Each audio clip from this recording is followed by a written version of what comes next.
Studio all info में आपका स्वागत है दोस्तों। मेरा नाम लक्ष्मण परमार। तो आज आप बात करवाना है दर्जी काम सिलाई मशीन योजना 2024। तो कौन कौन आमा फॉर्म भरी सके छे मित्रों, लाभ कोने मळवा पात्र छे ते बधी ज डिटेल्स आपणे लईए।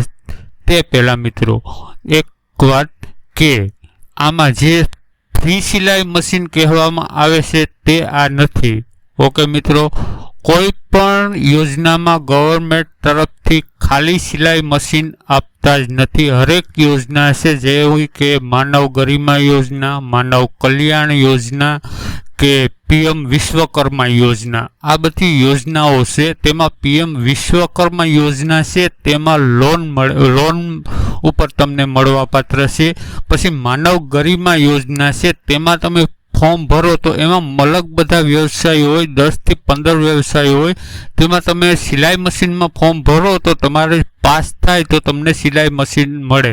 ओके, आ पहला पण मने बधा कॉल आवे छे कि भाई फ्री सिलाई मशीन, फ्री सिलाई, मात्र फ्री सिलाई मशीन कोई गवर्नमेंट तरफथी एवी योजना छे ज नहीं कि मात्र फ्री सिलाई मशीन। हवे आ योजना पण एवी छे कि मित्रों आमां पण लोन मळे छे। आ पण फ्री सिलाई मशीन योजना नथी, आमां पण लोन मळे छे अने ते लोननो तमे अमुक टका लोन तमने मळे छे। हवे आ योजनानो मूळ उद्देश्य ई छे कि जे श्रमजीवी छे, जे श्रमजीवी मित्रों से आदिजातिना, तेना माटे आ योजना से। फ्री सिलाई मशीन योजना नहीं, आ लोन सहाय योजना से।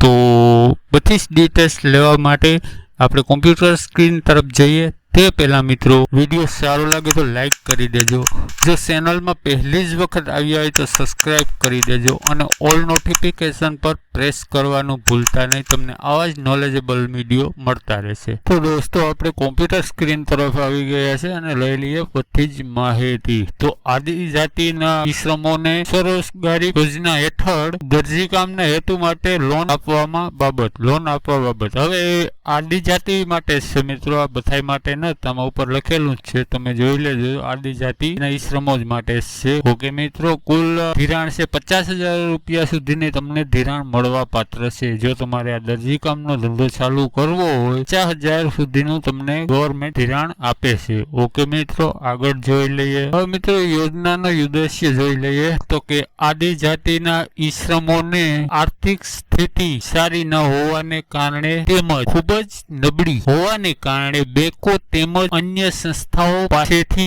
ऊंचा व्याज दरे लोन लेवामां मुश्केली પડતું હોવાથી આદિજાતિના ઈશ્રમોને સ્વરોજગારી યોજના હેઠળ દરજી કામના હેતુ માટે લોન આપવાથી જીવન ધોરણ ઊંચું લાવી શકે અને પગભર થઈ શકે। મિત્રો આદિજાતિના લોકો છે તેનું જીવન ધોરણ ઊંચું લેવા માટે આ યોજના બહાર પડેલી છે, કારણ કે તે બેંકોમાં અને અન્ય કોઈ પણ સંસ્થાઓમાં ઊંચા વ્યાજ લોન ન લઈ શકે તેવા માટે ગવર્નમેન્ટ સ્પેશિયલ આદિજાતિના ઈશ્રમો માટે આ યોजना બહાર પડેલી છે। ઓકે મિત્રો, આ યોજનાનો હેતુ છે। આગળ જોઈ લઈએ। હવે નીચે જોઈ લેજો મિત્રો લાયકાત અને પાત્રતા। હવે કેટલી લાયકાત પાત્રતા તો જોઈએ તો કે લાભાર્થીની ઉંમર 18 વર્ષથી ઓછી હોવી ન જોઈએ અને વધારેમાં વધારે 55 વર્ષ સુધીની હોવી જોઈએ। ઓકે મિત્રો, હવે ચૂંટણી કાર્ડ તેમજ આધાર કાર્ડની નકલ ફરજિયાત રજૂ કરવાની રહેશે કે ચૂંટણી કાર્ડ કે આધાર કાર્ડ બેમાંથી ગમે એક રજૂ કરવાનું રહેશે। ઓકે મિત્રો, આગળ જોઈ લઈએ આપણે। તો લાભાર્થીએ જે દરજી કામના હેતુ માટે ધંધા રોજગાર ધિરાણની માંગણી કરેલી છે તેની જાણકારી અને આ અંગે તાલીમ લીધી હોવી જોઈએ છે। આ અંગેનો ટેલરની દુકાનમાં અગર રેડીમેડ કાપડની ફેક્ટરીમાં કામ કર્યાનો અનુભવ હોવો જોઈએ। હવે મિત્રો આમાં તમારે દાખલો કે પ્રમાણપત્ર રજૂ કરવાનું રહેશે। પ્રમાણપત્ર જ કહેવામાં આવે। હવે પ્રમાણપત્ર તમારે કે ભાઈ અનુભવ, તમારે દરજી કામનો અનુભવ છે અથવા કાપડના મિલમાં તમે કામ કરતા હોય તેનો અનુભવ છે, તેનું તમારે એક પ્રમાણપત્ર રજૂ કરવાનું રહેશે। એક આદિજાતિનો દાખલો, તમારા જાતિનો દાખલો, આ બે પ્રમાણપત્ર તમારે આમાં રજૂ કરવાના રહેશે। ઓકે મિત્રો, તો આગળ જોઈ લઈએ આપણે। હવે મિત્રો અરજી કામનો સિલાઈ મશીનમાં ફોર્મ ભરવા માટે આવક મર્યાદા જોઈ લઈએ તો કે અરજદારની કૌટુંબિક વાર્ષિક આવક ગ્રામ્ય વિસ્તાર માટે 1,20,000 તેમજ શહેરી વિસ્તાર માટે 1,50,000 થી વધારે ન હોવી જોઈએ.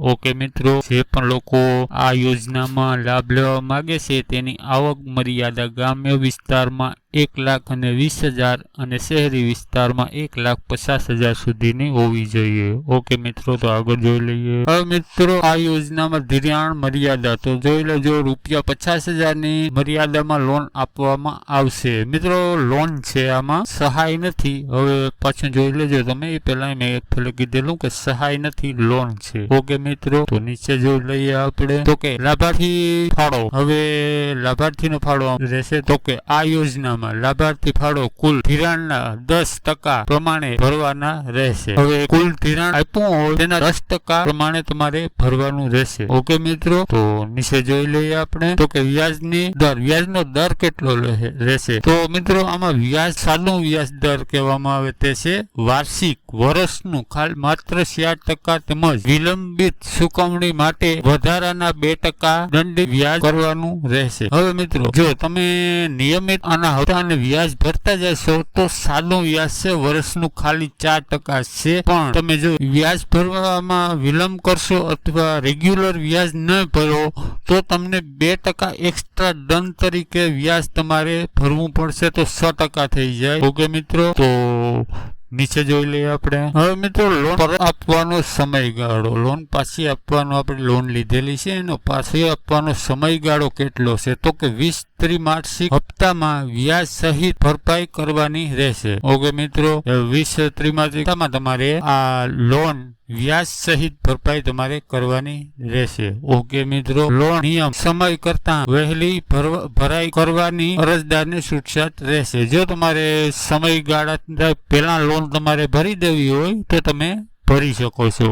ઓકે મિત્રો, આગળ હવે મિત્રો, અરજી કોના દ્વારા મોકલવી અને અરજી ક્યાં મોકલવી. તમારે આ યોજનામાં લાભ લેવો હોય તો તમારે અરજી ક્યાં કરવી. ઓકે મિત્રો, તો તેની માહિતી લઈ લઈએ કે આદિજાતિ વિકાસના અરજદારે જે તે વિસ્તારના પ્રાયોજના વહીવટદારશ્રીનો ભલામણથી દરખાસ્ત મોકલવાની રહેશે. જ્યારે બિન આદિજાતિના અરજદારે મદદનીશ કમિશનર આદિજાતિ દ્વારા દરખાસ્ત કોર્પોરેશનને મોકલવાની રહેશે. હવે મિત્રો, આ યોજનાની અરજી મેળવવાનું સ્થળ તો કે જે તે આદિજાતિ વિસ્તારમાં પ્રાયોજિત વહીવટદારશ્રીના કચેરી, ગુજરાત આદિજાતિ વિકાસ કોર્પોરેશન અથવા કોર્પોરેશનની જિલ્લા અથવા તાલુકાની અંદર મેળવવાની રહેશે. ઓકે મિત્રો, તો લગભગ તમને બધું સમજાઈ ગયું હશે. તો પણ જો તમને ન સમજાણું હોય તો આપણા WhatsApp ID, Instagram ID, Facebook ID, Telegram ID પછી સ્ક્રોલ થઈ રહ્યું છે અને કોમેન્ટ બોક્સમાં તમે કોમેન્ટ કરી શકો છો વધારે માહિતી માટે. તો વિડીયો સારો લાગ્યો હોય તો મિત્રો લાઈક કરી દેજો, તમારા મિત્રો સાથે શેર કરી દેજો. Thank you.